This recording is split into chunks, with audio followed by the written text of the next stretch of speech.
So this is the Samsung Galaxy A57 5G. It's Samsung's mid-range beast of 2026. And when I say beast, I mean a beast in value, but you shouldn't buy it over the Galaxy S24 Ultra because this phone can be had for around similar price points. And in this episode, by the end of this video, you're going to figure out why that is the case. Let's break these down in detail and help you decide here between these two so you don't waste no money.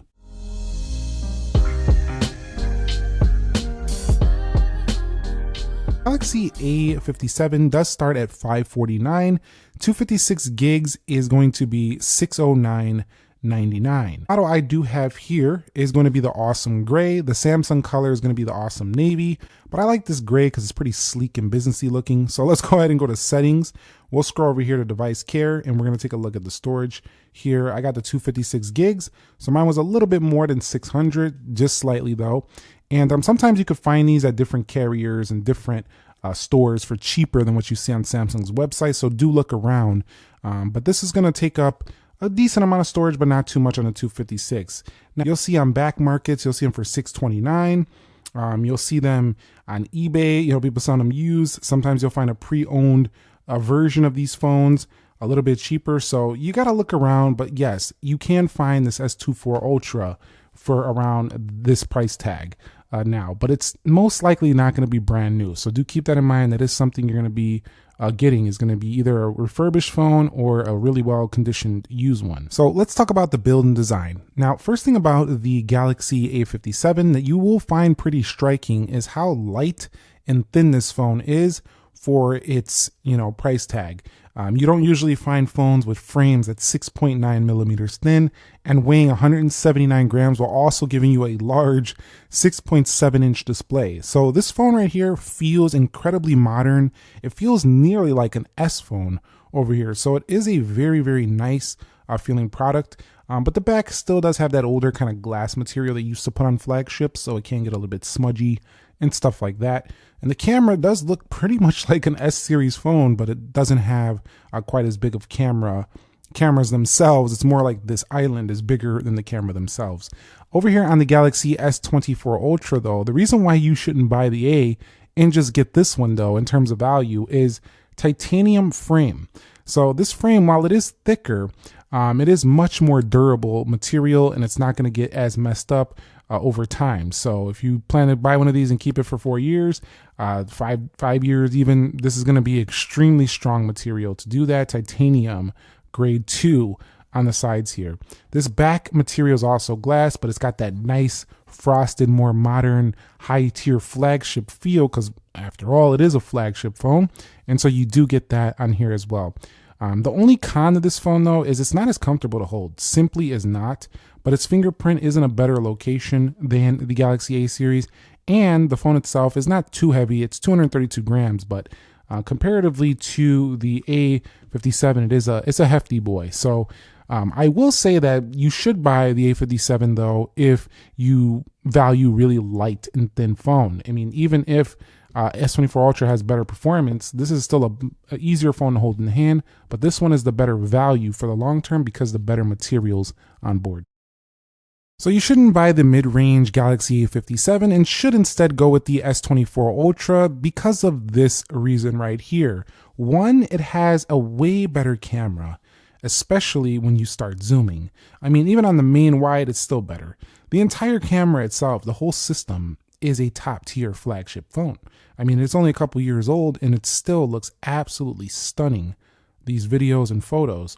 You also do have more modes within the more section of this phone. And while this doesn't have a dedicated macro mode itself, you can definitely just go right there on the ultra wide or just click this guy right here to get focus enhancer. And then you can get some really close up macro shots anyway. So, and they even tend to look a little bit sharper as well. So I would say 100% the S24 Ultra, you should just get this one. If camera is your thing, this is worth getting even secondhand or refurbished. It's just so much better in this department. The next one is Bluetooth S Pen. Peak Samsung when it comes to the S Pen experience, has the Bluetooth features, has all the stuff the S26 Ultra has, but it's still going to be cheaper and close to the price of the A57. And so you're not getting that here. You're not getting S Pen, and while most people don't even use it nor care, it's still giving you more for the money. And here we go. Let me go to show you more, and you'll see we have Pro Video. If I go over here to, let's go over here to Photos. The photos look good, but there are other phones, even in this price range, that tend to look, that was a bad shot by me, hold on. They tend to look even better on some other phones, but generally I'm pretty happy with the A57's results. I think for the price, it is acceptable, but you're gonna find a little bit less modes here. You're gonna find definitely way less zooming capabilities, and you don't get high tier 4K at 60. You don't get high tier 8K. So if you're trying to do a little bit more with your video work on your phone, even if it's for content creation, it's for family, whatever you want to use it for, personal use, you just don't have as much variety on the Galaxy A57. And that is kind of a con, a big one actually, and why this is, you probably shouldn't get this and just get the S24 Ultra instead. Now, when it comes to the actual software, you will be able to run basically the same type of software on both of these phones. Nothing is going to feel drastically different in this department, but it's going to run smoother on the Galaxy S24 Ultra simply because it has more power, and we all know that Samsung's One UI is definitely a little bit more resource heavy than some other minimal skins on the market. And so that usually tends to tax the A57 over a longer period of time as you store up a lot of apps, a lot of data, a lot of photos and videos. You start filling up that storage, especially when you restart. Sometimes you definitely feel it. The Galaxy S24 Ultra tends to never really lag or stutter, and this doesn't do it very often, but this Exynos chip is definitely no match for a Snapdragon 8 Gen 3 over here. Not even the clock speeds are close. So let's go over here, and you'll see we have under 3 gigahertz, and even its highest one is like nearly Samsung's lowest clock speed. So it's just a faster phone all across the board. One thing it doesn't do better though always is the heat. So the A57 surprisingly keeps the heat down. It doesn't get too hot. So that's pretty good for this phone. I think that's just because it's not that powerful. You know, the Galaxy S24 Ultra does have a vapor chamber, but it does get a little bit warm due to the titanium frame. You'll feel it under heavy use, but at the same time, you know, the performance is worth the trade-off. You put a case on it, you don't feel it that much. S24 Ultra, it doesn't have as much software support though. So that is one thing. You are going to get maybe like a year or two more on the A57 simply because it's a newer phone. However, I noticed with the A line, it doesn't usually come as fast as it does to the S line. I seem to get my S series phone updates just a little bit faster. It's not too much longer, but it could be a week or a couple weeks later it comes to the A57, especially major OS upgrades. The main monthly patches, those are kind of similar, but you just have a little bit less life left in this in terms of software updates. But in terms of the actual hardware, you have more life left because it's just a better phone all around the board in terms of hardware. Now, when it comes to the display, shockingly, I do actually really like the A57's display, even in comparison to the S24 Ultra. If I go over here, you still have the adaptive refresh 120 Hz display on board, and you have vivid modes. This is Super AMOLED Plus. You can also tweak the RGB values, and it's got that very clear, vivid Samsung look that you've come to know and love. Even more, I would say, vivid than some of their other phones that they make. It doesn't have that sub-pixel arrangement like the privacy displayed version of the S26 Ultra, so you'll see just a very clear and what you're kind of used to with a vivid Samsung smartphone panel. So very nice and pretty thin bezels, and not really a big chin. It's a little bit of a thicker bezel than up here, but I wouldn't go as far as to say a chin. It definitely feels very, very nice panel right there. But when you look at the S24 Ultra, its bezels are much more uniform. They're even thinner looking, and at the bottom, it looks exactly like the bezel at the top. So this just feels like a more premium panel. It also does tend to look sharper, feels like it has a higher density overall, and generally it just looks like a much sharper screen, even if it's not quite as Super AMOLED. And this is the more dynamic AMOLED. So I would say this looks a little bit less oversaturated, but still it can get pretty vivid. Super AMOLED panels by them, I feel like look a little bit more saturated, whereas the dynamic ones look a little more accurate. So accurate panel and sharp, it still could be vivid.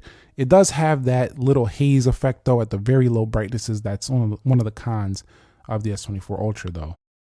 Now, one of the big reasons to pick this one is the 12 gigabytes of RAM that comes on board on this phone. It does allow this phone to stay very fast throughout a longer period of ownership. And that is a big deal because as someone who you might be buying these phones and thinking, I'm not buying another phone for a long time, Nick. Well, the truth is then why go with an 8 gig of RAM phone for the same money? You know what I'm saying? Like, I know there is A57 available with the 12 gig, but the one I'm reviewing here is an 8 gig. So we're going to talk about the US market, which is getting the 8 gig version. It's a little bit hard to justify that. And I know that 8 gig can be the sweet spot for a lot of products, including even Samsung phones. And I don't think it's going to irritate you too much. But I think in the long haul, if you're going for a 4-year phone experience, 5-year, you're going to want to go 12 gigs because the phone's going to stay faster in that duration of period. Definitely for sure. Now, I have to say one thing. The battery life is not as good on the Galaxy S24 Ultra, but it is actually very good in terms of like it'll get through a full day, it'll last you, and but it's just because of the power intensive use of this phone, it sucks a lot of power with that display. The A57 is the battery phone. It's the better battery phone. So if you do want a phone that you care more about battery life as your main concern at this price tag, the A57 or even the A37 should be on your high list because these phones don't suck a lot of power due to their more mid-range performance that gives you really strong battery. But there are phones with way better battery life than these even, in a probably even cheaper price tag. So this is not like overly impressive, but at its size, this A57 lasts very long. So it's really strong in that department. Audio differences are surprisingly stark. You'll find much louder, especially at the high volumes on the S24 Ultra. But what's funny is if you look at the bottom, they look like almost the same phones, but you can see that thickness difference right there. That is a real very big differentiator right there. Even though the phones kind of have similar looks here at the bottom, you are really carrying around a beast in that Galaxy S24 Ultra. This feels like you're going from maybe a hefty luxury vehicle on the right to over here to a sleek, modern, and still premium, albeit lighter package phone over here. So they definitely do have their trade-offs that you have to make a decision on there. What's nice about the A57 though is you now have IP68, but the Galaxy S24 Ultra already had IP68, so that's not like a separating feature for this phone, but it is nice that the mid-range is finally getting this. But at the same money, you also get slower transfer speeds. You get UFS 3.1. This is 4.0. All that means is that when you do stick a USB-C to USB-C in here, or even transfer anything, it's going to be blazing quick on the S24 Ultra, where it's going to be just kind of quick there on the A57, but not like blazing quick. So this one is going to be the better option if you do transfer things via the USB cable. And you also get Samsung DeX on here. So you can expand this phone into a computer experience with wireless DeX over here. So this is a big key changer too if you don't have the funds to get yourself a computer or a laptop, or you just want to just use your phone for everything, everything in one phone. S24 Ultra still going to be the better pick here overall, no doubt about it. From a connectivity standpoint though, it's kind of a little bit of a mix up here because you do have faster Wi-Fi capabilities on here. You do have Wi-Fi 7 tri-band. You also do get tri-band over here on the left, but it's 6E topping out. So 6E is also available on the S24 Ultra, but the funny thing is you get Bluetooth 6.0. So Bluetooth connections should actually be faster on the A57, 5.3 being a little bit older.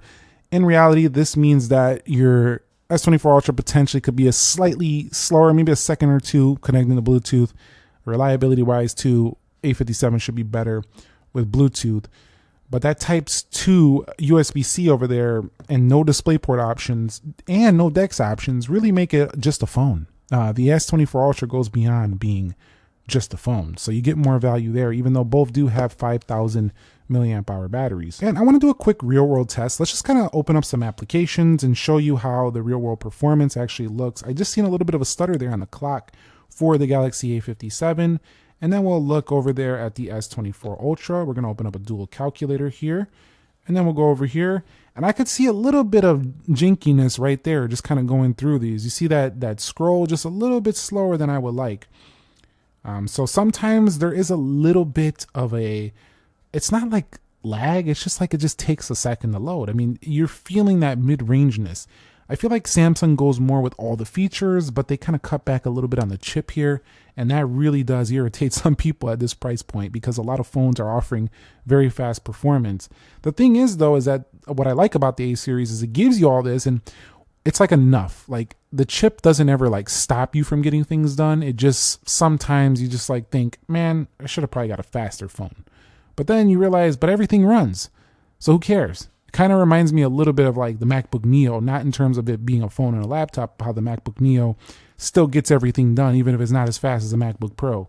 That's how mid-range phones feel to me in the phone game. They get the job done. They might not be as fast as the top tier, but they get the job done. Even in some higher tier games, you're going to be able to run them just fine because most of the games that are developed on Android are developed for the mobile platform. So you're seeing right there, mostly when I'm kind of like multitasking and switching applications, that's when things tend to slow down a little bit. You see how that took a second to load, and I could see that just that little twitch right there when going through there. But you'll see overall, it still tends to perform pretty well. So it's not like a deal breaker. But the deal is that with this one, you'll see in the real world, it just performs way smoother, even though the phone came out a couple years ago. Now that you can get this thing at the same price, it's kind of like a no-brainer in terms of performance. So Galaxy S24 Ultra being an Ultra phone, that's what you expect. So that's probably one of the main reasons. And wrapping it up here as a final verdict, I gotta say you shouldn't buy the mid-range phone. If you can snag one of these S24 Ultras, you're getting top shelf cameras, top tier. You're getting a top tier display. You're getting a phone with the Bluetooth S Pen. You're getting yourself a screen that looks just as good as any flagship on the market today, basically. So what's the point? I mean, what's the point in going with the mid-range? Well, the point is very simple. You want a brand new phone, you want a light phone, and you want a phone with 6 years OS updates, and you just want a sleeker, lighter, A series phone with good battery life. Like that's why you picked this. But it's just hard to recommend over this device. So if you guys found this video helpful, entertaining, informative, helped you make a decision, let us know down below in the comments section. If you found this video enjoyable, entertaining, also leave it a like, and I'll catch you all in the next episode. Thank you very much for watching. Nick here. Be sure to be well, and peace.